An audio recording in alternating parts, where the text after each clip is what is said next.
د کندوز په مرکز کې د حقانیت دارالعلوم څخه شاوخوا 4 تنه حافظان فارغ او په دیني برخه کې د هیوادوالو د لا ښه چوپړ په موخه وړاندې شول. د حقانیت دارالعلوم مسؤل وایي هیواد کې د امنیت په ټینګښت سره د زده کړو ښه فرصت برابر شوی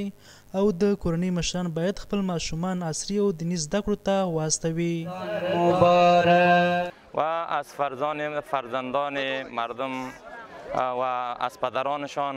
خواهانم که در این مدرسه و همچون در مدرسه های دیگر فرزندان خود را بیاورند تا علم دین، حفظ قرآن عظیم الشان و همچون در مکاتب و پوهنتونها علوم عصری و علوم دینی را بیاموزند. له دې سره فارغ شوي دا حافظان چې له شاوخوا 3 کلونو زیارګالو وروسته قرآن کریم حفظ کړ خوښ دي او ډاډ ورکوي چې د هیواد د ماشومانو په روزنه کې به فعاله ونډه ترسره کړي. خوشحال هستیم که امروز در اینجا فارغ شدیم. از حمایت پدر مادر و دوستان که ما در اینجا درس خواندیم و از استادان محترم تشکر میکنیم که تا اینکه بالای ما زحمت کشیدن ما حافظ قرآن شدیم و از این مدرسه و مدارس فارغ شدیم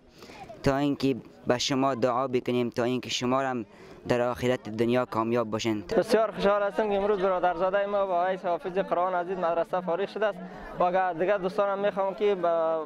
فرزندای خود را در مدرسه شامل کنند تا که حافظ قرآن کریم شوند.